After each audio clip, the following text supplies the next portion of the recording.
Hello everyone, welcome to my class. To continue with the second theme of class 11th history, that is writing and the city life. In this video I'll be discussing about the significance of the urbanism. Now we are talking about the Mesopotamian civilization, its cities, and these cities, this civilization belongs to the Bronze Age, means around circa 3000 BCE. Right.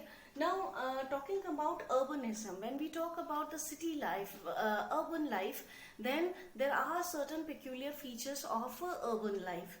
For example, it does not only depend on the food production, but it had to develop in various economic spheres.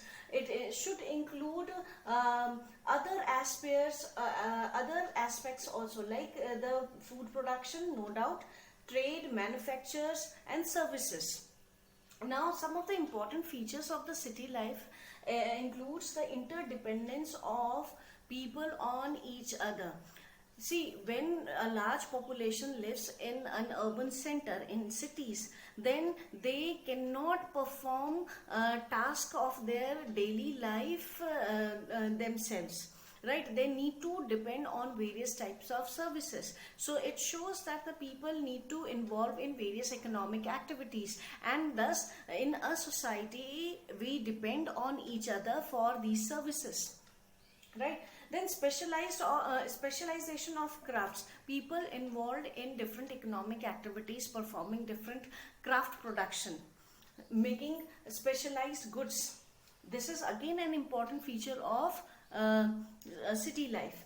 Then it also ensures the presence of social organization, some authority to look after that everything is proper functioning in the society or not. Right, we need authorities, we need organization to give instructions, to apply laws uniformly on all. Right, now to understand these features in more detail, let's take an example of Varka Head. Varka Head, the picture is given in the book. It is a sculpture of a woman, a head of a woman, which is made up of white marble. And this sculpture belongs to Uruk. Uruk was an important city of Mesopotamian civilization, and it flourished around 3000 BCE. Right, so this woman's head was sculpted in white marble, and the important feature is that lapis lazuli, which is a precious blue stone, was used for the eyes and eyebrows.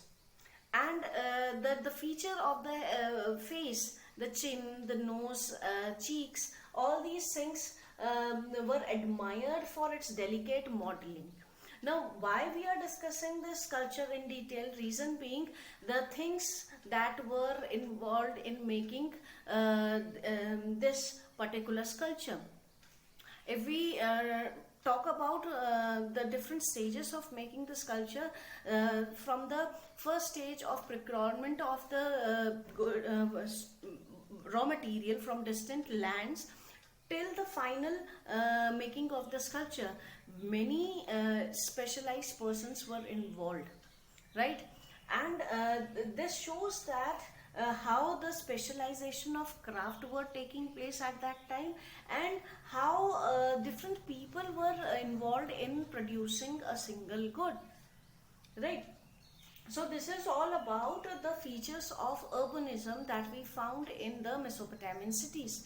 Now, talking about the movement of the goods into the cities, no doubt Mesopotamia was having a very good food productive lands, agricultural productive lands. So they have abundance of food resources, but Mesopotamia lack in other spheres, like they were lacking in stones which were required for making tools, seals and jewels.